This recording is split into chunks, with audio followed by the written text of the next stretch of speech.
Bom dia, meus irmãos e irmãs, a paz do Senhor Jesus a todos. Passando aqui para partilhar um trechinho de uma palavra com vocês. Está aqui no Evangelho de Provérbios 14:30, onde Salomão fala sobre a inveja, que diz assim a palavra: o coração com saúde é a vida da carne, mas a inveja é a podridão dos ossos. Quando a gente vê Salomão falando aqui, a gente sabe que Salomão ele tinha a sabedoria de Deus, né? Era o próprio Deus falando pela boca dele. E ele nos adverte sobre esse sentimento tão ruim, né? Que tem entrado nos nossos corações, que tem destruído, que tem causado ruína. Mas a gente precisa ter entendimento e discernimento e não permitir que esse sentimento faça parte da nossa caminhada, não permitir que esse sentimento entre na nossa vida, né? Que ele entre nos nossos corações. E o perigo, né? E o mal da inveja na nossa vida. É um sentimento que nos destrói, que nos corrói, né? Que corrói a nossa alma. E às vezes é tão difícil, né? A gente está vivendo tempos tão difíceis, que é tão difícil amar, é tão difícil falar de amor nesse mundo cruel que a gente está vivendo. Mas é preciso que a gente persevere, é preciso que a gente tenha entendimento, né? Que esse sentimento é um sentimento que a gente tem que remover da nossa vida. E o salmista fala, né, lá no Salmo 133, quão bom, né? O Senhor fala quão bom e suave que os irmãos vivam em união. É muito mais fácil, né? A gente está ali lado a lado, caminhando junto, colaborando uns com os outros, colaborando no caminho, né?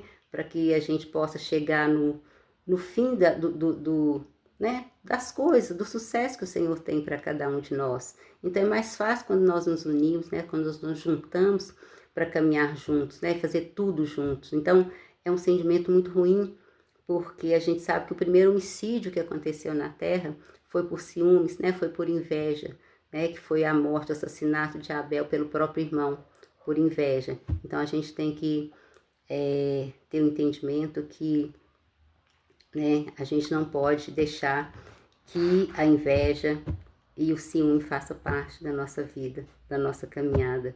E eu falo que, né, a gente tem um Deus soberano, né? Um Deus de amor perfeito. A gente sabe que o vínculo de tudo que é perfeito, né? Que diz a palavra, é o amor, né? Então a gente vê que Paulo, quando ele fala, né, para a cidade de Corinto, quando ele manda, né, escreve aquela carta maravilhosa, exortando, né, a cidade de Corinto sobre o amor. Então ele fala, né, que você pode ter dons, você pode ter, né, dons de profecia, você pode dar toda a sua riqueza, tudo que você tem, você pode dar até o seu corpo ser queimado, né, em prol do outro. Mas se você não tiver a base, que é o amor, para Deus nada serve, né? Porque a base do trono de Deus é justiça e amor.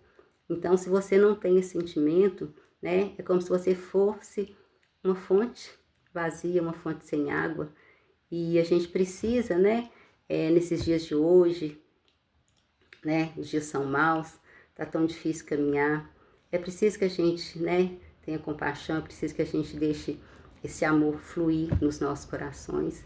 E a gente sabe que tem né, único que pode restaurar os nossos corações, é Jesus Cristo, né? Só Ele tem esse poder de transbordar esse sentimento nos nossos corações para que a gente possa, né, caminhar em união, viver em unidade, né, uns com os outros. E eu falo que às vezes é tão difícil, porque a gente investe tanto tempo, né, praticando o mal contra as outras pessoas, né, e ao invés de investir o nosso tempo fazendo o bem, ajudando uns aos outros, né, caminhando em unidade, mas que o Senhor possa abrir os nossos corações para esse entendimento, entender a grandeza desse amor do Deus Pai por nós, né? Que fez Ele abrir mão do poder supremo dele e vir aqui na Terra por amor a nós, né? Para que a gente um dia pudesse morar eternamente no reino dele, né? Estar eternamente com Ele. Então, para que a gente possa abrir o coração, para que o Senhor possa, né, restaurar os nossos corações e deixar esse amor fluir na nossa vida. Que Deus abençoe a todos, a paz.